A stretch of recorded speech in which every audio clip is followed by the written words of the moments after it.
ഫൈസേഗൻ. നമ്മൾ ഇന്ന് previous year question പേപ്പറിൽ വന്നിട്ടുള്ള എല്ലാ 8 മാർക്കുകളുടെ ചോദ്യങ്ങളാണ് ഈ ഒരു വീഡിയോയിൽ ഡിസ്കസ് ചെയ്യാൻ പോകുന്നത്. കഴിഞ്ഞ 3 വർഷമായിട്ട് നമ്മുടെ ആനുവൽ എക്സാമിനും അതുപോലെ തന്നെ ക്രിസ്മസ് എക്സാമിനും വന്നിട്ടുള്ള മോഡൽ എക്സാമിനും വന്നിട്ടുള്ള കുറേ ക്വസ്റ്റ്യൻസ് 8 മാർക്കിന്റെ മാത്രം ചോദ്യങ്ങളാണ് ഈ ഒരൊറ്റ വീഡിയോയിൽ നമ്മൾ പഠിക്കാൻ പോകുന്നത്. നമുക്ക് നോക്കാം. പത്തർ കി ബെഞ്ച് എന്നുള്ളത് വളരെ ഇമ്പോർട്ടന്റ് ആയിട്ടുള്ള ഒരു ചാപ്റ്റർ ആയിരുന്നു ആനുവൽ എക്സാമിന് അല്ലെ. ചന്ദ്രകാന്ത് ദേവദാല എഴുതിയിട്ടുള്ള പത്തർ കി ബെഞ്ച് എന്ന കവിത. ആ ഒരു പാഠത്തിൽ നിന്നും 8 മാർക്ക് 2 ചോദ്യങ്ങളാണ് ചോദിച്ചു കണ്ടിട്ടുള്ളത്. ഒന്ന്, സാർവജനിക് ജഗഹിന്റെ പ്രത്യേകത അല്ലെ, അതിനെ കുറിച്ച് അതിന്റെ വിശേഷതകൾ എഴുതാനും. രണ്ടാമതായിട്ട് എന്താണ് ആ പത്തർ കി ബെഞ്ച് എന്ന കവിതയുടെ ആസ്വാദൻ ടിപ്പണി. നമുക്കൊന്ന് നോക്കിയാലോ. ഇവിടെ संकेतों के आधार पर लेख लिखे अले നോക്കൂ. सामाजिकता का संगम स्थान, दूसरों के सुख दुख पर हमदर्दी, घटती सार्वजनिक जगहें, स्वार्थ की जीत, പ്രാസംഗികത. ഇതൊക്കെയാണ് എന്ത് പത്തർ കി ബെഞ്ച് എന്ന കവിതയിലെ സാർവജനിക് ജഗഹിനെ കുറിച്ച് പറയുന്ന കുറച്ച് പോയിന്റ്സ്. അപ്പൊ നമുക്ക് ഈ ഒരു പോയിന്റ്സ് വെച്ച് എന്ത് എഴുതണം? സാർവജനിക് ജഗഹിനെ കുറിച്ച് ഒരു ടിപ്പണി എഴുതണം. നോക്കൂ. സാർവജനിക് ജഗ സാമാജികത കാ സംഗം സ്ഥാൻ ഹേ. അതായത് പൊതുസ്ഥലങ്ങൾ എന്ന് പറയുന്നത് ഒരുപാട് ആളുകൾ കൂടി വരുന്ന, അതായത് സാമാജികത കാ സംഗം സ്ഥാനാണ്. പാർക്ക്, സമുദ്രതട്ട്, പഹാഡ് ആദി ഇസ് പ്രകാർ കി ഹേ. അപ്പോ ഇത്തരത്തിലുള്ള പൊതുസ്ഥലങ്ങളുടെ എക്സാമ്പിളുകൾ ഏതൊക്കെയാണ് നോക്കിയേ. പാർക്ക്, സമുദ്രതട്ട്, പഹാഡ് അല്ലെ, കുന്നിൻ ചെരുവുകളെല്ലാം എന്താണ് ഇത്തരത്തിലുള്ള പൊതുസ്ഥലങ്ങളുടെ ഒരു എക്സാമ്പിൾ ആണ്. ഹമേ ഉസേ സംഭാൽനാ ചാഹിയെ. നമ്മൾ അതിനെ എപ്പോഴും എന്ത് ചെയ്യണം? പ്രൊട്ടക്ട് ചെയ്തിരിക്കണം.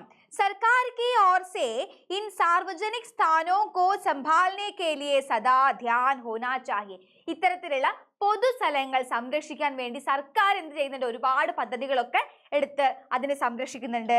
യദി दूसरों के सुख दुख पर हमदर्दी है तो इनका संरक्षण जरूर होगा. അതായത് മറ്റുള്ളവരുടെ സന്തോഷത്തിലും സങ്കടത്തിലും ഒക്കെ എന്താണ് ഒരു പാർട്ട് ആകണമെന്ന് ആഗ്രഹിക്കുന്ന ആളുകൾക്കൊക്കെ എന്താണ് ഇത്തരത്തിലുള്ള പൊതുസ്ഥലങ്ങൾ എന്താണ് സംരക്ഷിക്കണം. സാർവജനിക് സ്ഥാനോं का बिना होते समय मनुष्य का पराजय होता है, स्वार्थ की विजय होती है. ഇത്തരത്തിലുള്ള പൊതുസ്ഥലങ്ങളിലുള്ള മനുഷ്യരുടെ ഇടപെടലുകൾ കുറയും തോറും ആളുകൾക്കിടയിൽ എന്തുണ്ടാവും? അതായത് സെൽഫിഷ്നെസ് കൂടും അല്ലെ. ആളുകൾ എപ്പോഴും സ്വാർത്ഥന്മാരായിട്ട് മാറും എന്നാണ് പറയുന്നത്. സാർവജനിക് ജഗഹോं का संरक्षण करना आप അത്യന്ത പ്രാസംഗിക് ഹേ. അതായത് ഇപ്പോ ഇത്തരത്തിലുള്ള പൊതുസ്ഥലങ്ങളുടെ കുറവുകൾ അത് നികത്തേണ്ടത് അത്യാവശ്യമായിട്ടുള്ള ഒരു കാര്യമാണ്. സാർവജനിക് ജഗ ആജ് ഘടത്തി ജാ രഹി ഹൈ. പക്ഷെ എന്താണ് ഇന്ന് ഇത്തരത്തിലുള്ള പൊതുസ്ഥലങ്ങളിലുള്ള പോക്കുകളും വരവുകളും ഒക്കെ എന്താ വളരെയധികം കുറവാണ്. ആളുകൾ കൂടിച്ചേരുന്ന ഓരോരോ സിറ്റുവേഷൻസ് ഒക്കെ ഇന്ന് എന്താണ് കുറവാണ്. അതുകൊണ്ട് തന്നെ എന്താ ആളുകള് സ്വാർത്ഥന്മാരായിട്ട് മാറുകയാണ്. ഓക്കെ, സാർവജനിക് ജഗഹിനെ കുറിച്ച് നമ്മൾ പഠിച്ചു കഴിഞ്ഞു അല്ലെ. ഇനി അടുത്തതായിട്ട് ഈ ഒരു ചാപ്റ്ററിൽ നിന്ന് വരുന്ന ഏറ്റവും ഇമ്പോർട്ടന്റ് ആയിട്ടുള്ള 8 മാർക്കിന്റെ ചോദ്യമാണ് എന്ത്? ആസ്വാദൻ ടിപ്പണി. അപ്പൊ കുറച്ച് ലൈൻസ് തരും. ഇത് പത്തർ കി ബെഞ്ച് എന്ന കവിതയിലെ കുറച്ച് ലൈൻസ് ആണ്. ആ ലൈൻസിന്റെ അടിസ്ഥാനത്തിൽ ചോദിച്ചിരിക്കുന്ന ചോദ്യങ്ങൾ ഇങ്ങനെയൊക്കെയാണ്. യേ കവിതാംശ കിസ് കവിത കാ ഹേ. ഈ ഒരു കവിതാംശം ഏത് കവിതയുടെയാണ്? അപ്പൊ നിങ്ങൾ കവിതാംശം വായിച്ച് ഇത് ഇന്ന കവിതയിലാണെന്ന് മനസ്സിലാക്കേണ്ടതുണ്ട്. നോക്കൂ, പത്തർ കി ബെഞ്ച് അല്ലേ. പത്തർ കി ബെഞ്ച് പർ കോൺ കോൺ ബൈഠേ ഹേ. ആരൊക്കെയാണ് ആ പത്തർ കി ബെഞ്ചിൽ ഇരുന്നിട്ടുള്ളത്? നോക്കൂ, ബച്ച, യുവക്, ബൂഢ, പ്രേമി പ്രേമിക ആദി ബൈഠേ ഹേ. ഇവരൊക്കെയാണ് ആ പത്തർ കി ബെഞ്ചിൽ ഇരുന്നിട്ടുള്ളത് അല്ലെ. നോക്കൂ, കവിതാംശിക ആശയിലേക്ക് എപ്പോഴും ഒരു ക്വസ്റ്റ്യൻ പേപ്പറിൽ ക്വസ്റ്റ്യൻ പാറ്റേൺ ഉണ്ടാവുക ഇങ്ങനെയല്ലേ. ആദ്യം 1 മാർക്കിന്റെ ചോദ്യങ്ങൾ ഉണ്ടാകും, അതിനുശേഷം 2 മാർക്കിന്റെ ചോദ്യങ്ങൾ ഉണ്ടാവും, പിന്നെ ഒരു 8 മാർക്കിന്റെ ചോദ്യം. അതാണ് എന്ത്? ആസ്വാദൻ ടിപ്പണി അല്ലെങ്കിൽ എന്താണ് കവിതാക്ക ആശയിലേക്ക് എന്ന രീതിക്ക് വരിക. അപ്പൊ അതിന്റെ ഉത്തരം നമുക്ക് പഠിക്കണ്ടേ? നോക്കൂ, ഈ കവിതാംശ ഗദ്യ കവിത പത്തർ കി ബെഞ്ച് സേ പ്രസ്തുത ഹേ. അതായത് നമ്മുടെ പത്തർ കി ബെഞ്ച് എന്ന കവിതയിലെ വരികളാണിത് എന്ന് പറഞ്ഞിട്ടാണ് തുടങ്ങിയിട്ടുള്ളത്. പത്തർ കി ബെഞ്ച് സമകാലീൻ കവിത ഹേ. പത്തർ കി ബെഞ്ച് എന്താണ്? ഒരു സമകാലീൻ കവിതയാണ്. ഇസ് കവിത കെ കവി ഹേ സുപ്രസിദ്ധ സമകാലീൻ കവി ചന്ദ്രകാന്ത് ദേവദാലെ. ഈ ഒരു കവിത എഴുതിയത് ആരാണ്? ചന്ദ്രകാന്ത് ദേവദാലയാണ്. കവി ദേഖ്തേ ഹേ കി. കവി കാണുകയാണ്. എന്ത് കാണുകയാണ്? പാർക്ക് മേം പുരാനി ഏക് പത്തർ കി ബെഞ്ച് ഹേ. എന്താണ്? പാർക്കിൽ പഴയ ഒരു പത്തറിന്റെ ബെഞ്ചുണ്ട്. കവി ഉസ് ബെഞ്ച് കെ 4 ദൃശ്യ ഹമാരെ സാമനെ പ്രസ്തുത കർത്തേ ഹേ. കവി എന്താണ് ആ ഒരു പത്തർക്കി ബെഞ്ചിൽ വന്നിരിക്കുന്ന 4 കൂട്ടം ആളുകളുടെ ഒരു ദൃശ്യമാണ് നമുക്ക് മുന്നിലേക്ക് അവതരിപ്പിച്ചു തരുന്നത്. എന്തൊക്കെയാണ് പറയുന്നത്? ഏക് ദൃശ്യമേ ഏക് റോനെ വാലാ ബച്ച, ഒരു കുട്ടി, കരയുന്ന ഒരു കുട്ടി പത്തർക്കി ബെഞ്ച് പർ ബൈഠ് കർ റോത്താ ഹെ, എന്താണ് അവിടെ ഇരുന്ന് കരഞ്ഞോണ്ടിരിക്കുകയാണ്. ലേക്കിൻ വ ബിസ്കുട്ട് കുതർത്തെ ഹുയെ ചുപ്പ് ഹോ ജാത്താ ഹെ, എന്താണ് ബിസ്ക്കറ്റ് കിട്ടിയപ്പോ ആ കുട്ടിയുടെ കരച്ചിലൊക്കെ കഴിഞ്ഞു അല്ലെ. അടുത്ത് നോക്കൂ, ദൂസരേ ദൃശ്യമേ ഏക് ദക്കാ ഹുവാ യുവക് അപ്നെ കുചലേ ഹുയെ സപ്നോ കോ സഹലാകർ ബെഞ്ച് പർ ബൈഠാ ഹെ. രണ്ടാമതായിട്ട് ഒരു യുവക് എന്ത് ചെയ്യുന്നുണ്ട്? തന്റെ പൊട്ടിപ്പൊളിഞ്ഞ സ്വപ്നങ്ങളുമായിട്ട് അതുമായിട്ട് ഇങ്ങനെ വിഷമിച്ചിരിക്കുന്നുണ്ട് അല്ലെ. തീസരേ ദൃശ്യമേ एक रिटायर्ड बूढ़ा भरी दोपहरी में हाथों से आंखें ठाप कर सो रहा है. അതായത് ഒരു ബൂഢ ആത്മീയ എന്ത് ചെയ്യുകയാണ്? ആ പത്തറിന്റെ ബെഞ്ചിന്റെ മുകളിൽ ഇങ്ങനെ കിടന്നിട്ട് കണ്ണിന്റെ മുകളിൽ കൈ ഇങ്ങനെ വെച്ച് കിടക്കുകയാണ് അല്ലെ. അപ്പൊ അങ്ങനെ കിടന്ന് എന്തൊക്കെയോ ആലോചിക്കുന്നുണ്ട്. നോക്കൂ, 14 ദൃശ്യ एक प्रेमी प्रेमिका के है जो बेंच पर बैठकर जिंदगी के सपने बुन रहे हैं. ഇവർ രണ്ടുപേരും ആരാണ്? കമിതാക്കൾ എന്ത് ചെയ്യുന്നുണ്ട്? ആ ബെഞ്ചിൽ ഇരുന്നിട്ട് അവരുടെ ജീവിതത്തെ കുറിച്ചൊക്കെ പറയുന്നുണ്ട് അല്ലെ. അപ്പൊ ഓരോരോ ദൃശ്യങ്ങൾ അവിടെ കാണിച്ചു തന്നിരിക്കുന്നത്. ബാക്കി എന്താണ് പറയുന്നത് നമുക്ക് നോക്കാം. കവിതാംശ പ്രതീകാത്മക. ഈ ഒരു കവിതയിലെ ഓരോ അംശവും എന്താണ്? പ്രതീകാത്മകമാണ്. പത്തർ കി ബെഞ്ച് സാർവജനിക് സ്ഥൽ കാ പ്രതീക് ഹെ, ഒരു സാർവജനിക് സ്ഥലത്തിന്റെ, പൊതുസ്ഥലത്തിന്റെ പ്രതീകമാണ് ഇവിടെ പത്തർ കി ബെഞ്ച്. അത് പറയാനുള്ള കാരണം എന്താണ്? ആ പത്തർ കി ബെഞ്ചിന്റെ മുകളിൽ ഒരുപാട് ഇമോഷൻസ് വന്നിട്ടുണ്ട് അല്ലെ. നോക്കൂ, ഉസ് പർ ബൈഠെ 4 പ്രകാർ കെ ലോഗ് സാധാരണ ആം ജനതാ കാ പ്രതീക് ഹെ, അതിലിരിക്കുന്ന 4 തരത്തിലുള്ള ആളുകൾ അല്ലെ, അവിടെ വന്നിരുന്ന 4 തരത്തിലുള്ള ആളുകളും എന്താണ്? സാധാരണക്കാരായിട്ടുള്ള ആളുകളാണ്. അവരുടെ ഓരോ ഇമോഷൻസും ആ ഒരു ബെഞ്ചിൽ അർപ്പിതമായിട്ടുണ്ട് എന്നാണ് പറയുന്നത്. പത്തർ കി ബെഞ്ച് ജൈസെ സാർവജനിക് സ്ഥലോं के संरक्षण करने की आवश्यकता की सूचना കവിതാംശ में निहित है. ഈ ഒരു കവിതയിൽ പറയുന്ന കാര്യം എന്താണ്? പത്തർ കി ബെഞ്ച് പോലെയുള്ള പൊതുസ്ഥലങ്ങളുടെ സംരക്ഷണം അതാണ് ഉറപ്പുവരുത്തേണ്ടത് എന്നാണ് ഇവിടെ പറയുന്നത്. സാർവജനിക് സ്ഥലോं का संरक्षण करना आवश्यक है क्योंकि ऐसे स्थल साधारण लोगों के अनियंत्रित संवेदनाओं से भरी हुई है. कवितांश गद्य कविता की शैली में है, ഭാഷ സരള और പ്രവാഹമയ है. അപ്പൊ നമ്മുടെ കവിതയെ കുറിച്ച് ഭാഷ സരളമാണ്, പ്രവാഹമയമാണ് കവിത എന്നൊക്കെ നമുക്ക് പറഞ്ഞിട്ട് അവസാനിപ്പിക്കാം. ഓക്കെ, നമ്മൾ 8 മാർക്കിന്റെ ആദ്യത്തെ ചോദ്യം പഠിച്ചു കഴിഞ്ഞിരിക്കുന്നു. അടുത്തത് നമുക്ക് പഠിക്കാനുള്ളത് ലെറ്റർ ഫോർമാറ്റ് ആണ്. അപ്പൊ നമുക്ക് ഒരുപാട് കഥകളും ഒക്കെ പഠിക്കാനുണ്ട് നമുക്ക് +1 ടെക്സ്റ്റ് ബുക്കിൽ അല്ലെ.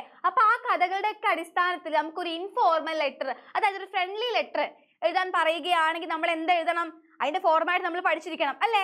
അപ്പൊ നമുക്ക് അതിന്റെ ഫോർമാറ്റ് നോക്കാം. ഒരു പത്രം എഴുതുന്ന സമയത്ത് നമ്മൾ ആദ്യം ശ്രദ്ധിക്കേണ്ട കാര്യം എന്താണെന്നറിയോ? ലെറ്റർ എഴുതി കഴിഞ്ഞതിന് ശേഷം അതൊരു ബോക്സിലാക്കുക, അത് മറക്കരുത്. അത് ഫോർമാറ്റിലുള്ള ഒരു കാര്യമാണ്. നോക്കൂ, എന്നിട്ട് സ്ഥാൻ താരീഖ് എഴുതി കൊടുക്കുന്നു. ഓക്കെ, പ്രിയ മിത്ര എന്ന് പറഞ്ഞ് സ്റ്റാർട്ട് ചെയ്യുന്നു. അപ്പൊ നമുക്ക് ഒരുപാട് കാര്യങ്ങൾ ആ പാഠത്തിനെ കുറിച്ച് എഴുതാൻ അറിയില്ലെങ്കിലും നമ്മൾ എപ്പോഴും എന്ത് ചെയ്യും? ഒരു ഇൻട്രൊഡക്ഷൻ നന്നായിട്ട് കൊടുക്കുക. ഓക്കെ, എന്നിട്ട് ക്വസ്റ്റ്യനിലുള്ള കാര്യങ്ങളൊക്കെ വെച്ച് ഒരു അതിന്റെ കണ്ടന്റ് എന്താണോ അത് നമുക്ക് ഇവിടെ എഴുതി ചേർക്കാം. ഓക്കെ, അപ്പൊ നോക്കൂ, തും കൈസേ ഹോ? ठीक हो ना? मैं यहाँ ठीक हूँ. तुम्हारी कोई खबर नहीं कुछ दिनों से? നിന്റെ ഒരു വിവരവും ഇല്ലല്ലോ കുറെ ദിവസമായിട്ട്. मुझे तुमसे एक खास बात कहने के लिए मैं ये पत्र लिख रहा हूँ. നിന്നോടൊരു സ്പെഷ്യൽ കാര്യം പറയാൻ വേണ്ടിയിട്ടാണ് ഞാൻ ഈ കത്ത് എഴുതുന്നത് എന്ന് പറയാണ്. പിന്നെയാണ് നമുക്ക് പറയേണ്ട കാര്യങ്ങൾ, ഏത് പാഠവുമായി ബന്ധപ്പെട്ട കണ്ടന്റ് ആണോ ക്വസ്റ്റ്യനിലുള്ളത് ആ ഒരു കണ്ടന്റ് ഇവിടെ എഴുതി കൊടുക്കുക. നോക്കൂ, വഹാ തുമാരി പഠായി കേസേ ഹോ രഹി ഹെ, അവിടെ നിന്റെ പഠനം എങ്ങനെ പോകുന്നു? ഇനിയിപ്പോ ജോലിക്ക് പോകുന്ന ആളാണെങ്കിലോ അവിടെ നിന്റെ ജോലിയൊക്കെ എങ്ങനെ പോകുന്നു എന്ന് ചോദിക്കാല്ലേ. ഇവിടെ പഠായിക്ക് പകരം കാം എന്ന് ചോദിച്ചാൽ മതി. ഓക്കെ, നോക്കൂ, തും കബ് യഹാ ആओगे, നീ എപ്പോഴാണ് ഇവിടേക്ക് വരിക? ജവാബ് പത്രിക പ്രതീക്ഷാസെ, മറുപടി കത്ത് പ്രതീക്ഷിച്ചുകൊണ്ട്. ഇത് ഇമ്പോർട്ടന്റ് ആണ്, ഇത് വളരെ ഇമ്പോർട്ടന്റ് ആണ്. മറുപടി കത്ത് എപ്പോഴും നമ്മൾ പ്രതീക്ഷിക്കണം. നോക്കൂ, തുമാരാ മിത്ര ഹസ്താക്ഷർ. അപ്പൊ ഇതാണ് ഒരു പത്രത്തിന്റെ ഫോർമാറ്റ്. ഇനി ഡയറിയുടെ ഫോർമാറ്റ്. ഡയറി എഴുതുമ്പോഴും ശ്രദ്ധിക്കേണ്ട കാര്യം എന്താണ്? അതെ, ആദ്യം ഒരു ബോക്സ് വേണം അല്ലെ. എഴുതി കഴിഞ്ഞതിന് ശേഷം വരച്ചാൽ മതി. നോക്കാം, താരീഖും ദിനും വളരെ വളരെ ഇമ്പോർട്ടന്റ് ആണ്. നോക്കൂ, ആജ് കെ ദിൻ മേ കഭി നഹീ ഭൂലൂംഗാ, ഇന്നത്തെ ദിവസം ഞാൻ ഒരിക്കലും മറക്കില്ല. ക്യൂങ്കി ആജ് ബഹുത് ഖുഷി ഓർ ദുഃഖ കാ ദിൻ ഥാ, ഇന്ന് വളരെ സന്തോഷത്തിന്റെയോ അല്ലെങ്കിൽ സങ്കടത്തിന്റെയോ ദിവസമാണ്. മേരെ ജീവൻ മേ യേ ഏക് നയാ അനുഭവ് ഹേ, എന്റെ ജീവിതത്തിൽ ഇതൊരു പുതിയ അനുഭവമാണെന്നാണ് പറയുന്നത്. ഇസ് ദുഃഖ് കെ ബാരെ മേ സോച്ച് കർ നീന്ത് ഭീ നഹി ആതാ, ഈ ദുഃഖത്തെ കുറിച്ച് അല്ലെങ്കിൽ സന്തോഷത്തെ കുറിച്ച് ആലോചിക്കുന്ന സമയത്ത് എന്താ, എനിക്ക് ഉറക്കം പോലും വരുന്നില്ല എന്ന് പറഞ്ഞ് നമുക്കിത് അവസാനിപ്പിക്കാം. ഇനി ഏറ്റവും സിമ്പിൾ ആയിട്ടൊരു സ്റ്റാർട്ടിങ് വെച്ച് നമുക്ക് തുടങ്ങാം. എന്താണത് നോക്കൂ. ആജ് കാ ദിൻ മേ കേസേ ഭൂലൂ, ഇന്നത്തെ ദിവസം ഞാൻ എങ്ങനെ മറക്കും അല്ലെ. ഇത് സങ്കടമാണെങ്കിലും സന്തോഷമാണെങ്കിലും ഒക്കെ നമുക്ക് എഴുതാൻ പറ്റും. ഓക്കെ, അപ്പൊ ഇങ്ങനെ ഒറ്റ കാര്യം മാത്രം വെച്ച് നമുക്ക് ഒരു ഡയറി സ്റ്റാർട്ട് ചെയ്യാൻ വേണ്ടി പറ്റും കേട്ടോ. അടുത്ത നോക്കൂ, ഇനി ഒരു ഫോർമൽ ലെറ്ററിന്റെ ഫോർമാറ്റ് ആണ്.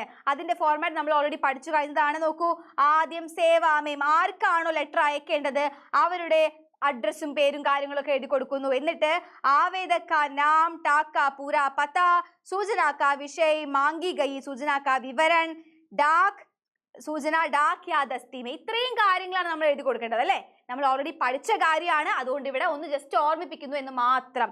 എന്നിട്ട് സ്ഥലം എഴുതി കൊടുക്കണം, ഹസ്താക്ഷർ, ആരാണോ ഈ ഒരു ലെറ്റർ എഴുതുന്നത് അതാണ് ഇവിടെ കൊടുക്കേണ്ടത്. ഇവിടെ ശ്രദ്ധിക്കേണ്ട പോയിന്റ് എന്താണെന്നറിയോ, ഇവിടെ മാംഗി ഗയി സൂചനാക്ക വിവരം, നമുക്ക് എന്തൊക്കെ കാര്യങ്ങളാണോ അറിയേണ്ടത് അല്ലെ. ഇത് ശരിക്കും ഒഫീഷ്യൽ ലെറ്റർ അല്ലേ, അപ്പോൾ നമ്മൾ ഗവൺമെന്റിനോടാണ് ചോദിക്കുന്നത്, എന്തൊക്കെയോ കാര്യങ്ങൾ ചോദിക്കുകയാണ്. അപ്പൊ ആ കാര്യങ്ങൾ എനിക്ക് എന്തൊക്കെയാണ് ഡൗട്ട് ഉള്ളത് അത് പോയിന്റ് ആക്കി ഇവിടെ എഴുതി കൊടുക്കുക.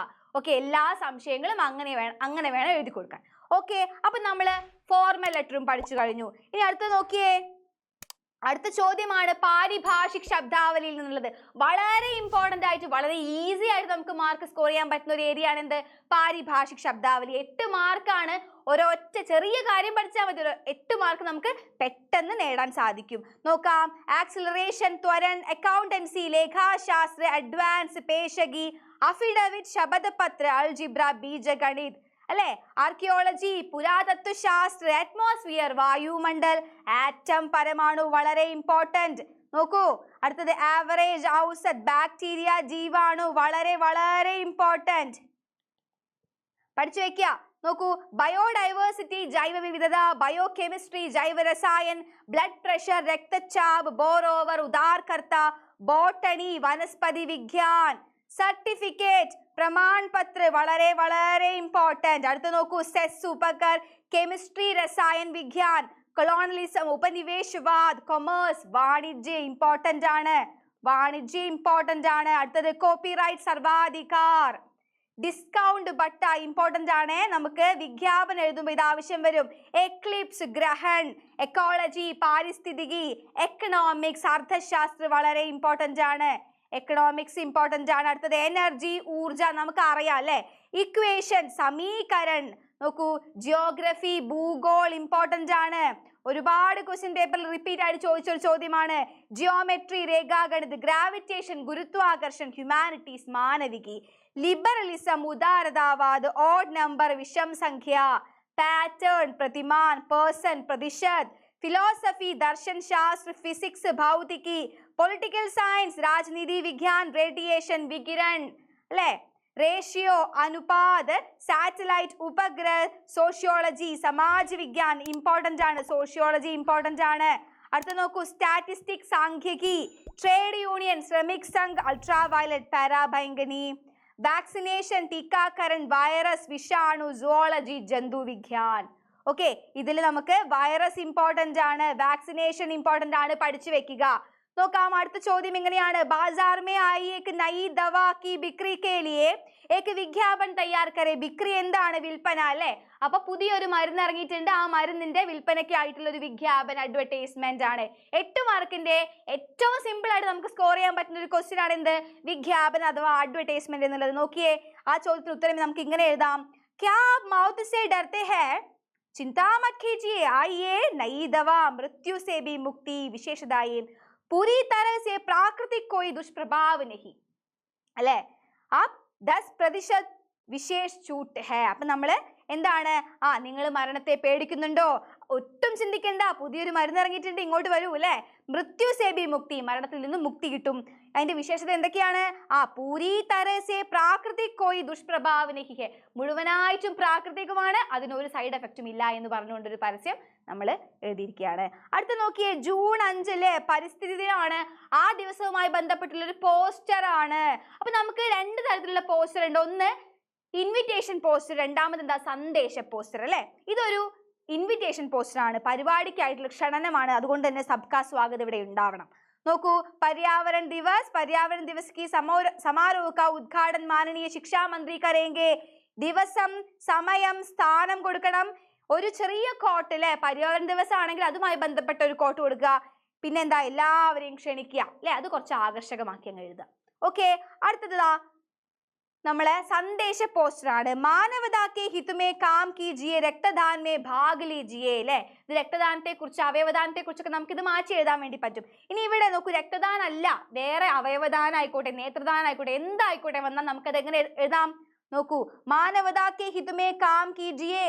ഇനി രക്തദാനത്തിന് പകരം നേത്രദാനാണെങ്കിൽ നേത്രദാൻ മേ ഭാഗ് ലീജിയെ. ഓക്കെ, ഇനി അവയവദാനാണെങ്കിലോ ഇവിടെ അവയവദാനമേ ഭാഗ് ലീജിയെ എന്ന് എഴുതി കൊടുക്കുക. ഓക്കെ, ക്ലിയർ ആണല്ലോ. ഇങ്ങനെയാണ് ഒരു സന്ദേശ പോസ്റ്ററിന്റെ മോഡൽ. നമുക്ക് നോക്കാം. ഏറ്റവും അവസാനമായിട്ട് ഇപ്പൊ കിഡ്നി ഫെയിലർ ഒക്കെ കൂടിക്കൊണ്ടിരിക്കുകയാണ്. അതുമായി ബന്ധപ്പെട്ട ഒരു പുതിയ മരുന്ന് ഇറങ്ങിയിട്ടുണ്ട് അല്ലെ. അപ്പൊ ആ മരുന്നിന്റെ ഒരു എന്താണ് അഡ്വർടൈസ് നമുക്ക് നോക്കാം. നോക്കൂ, ഗുർദോം കി ഖരാബി ലേ ലോ കിഡ്നി സേഫ് ഗോലിയാം. അതായത് ഒരു മരുന്ന്, എന്തിന്റെ മരുന്നാണ്? കിഡ്നി നമ്മളെ സേഫ് ആക്കണം അല്ലെ, നമ്മുടെ കിഡ്നി നമ്മൾ സേഫ് ആക്കണം, അതിന് വേണ്ടിയിട്ടുള്ള ഒരു മരുന്ന് ഇറങ്ങിയിട്ടുണ്ട്.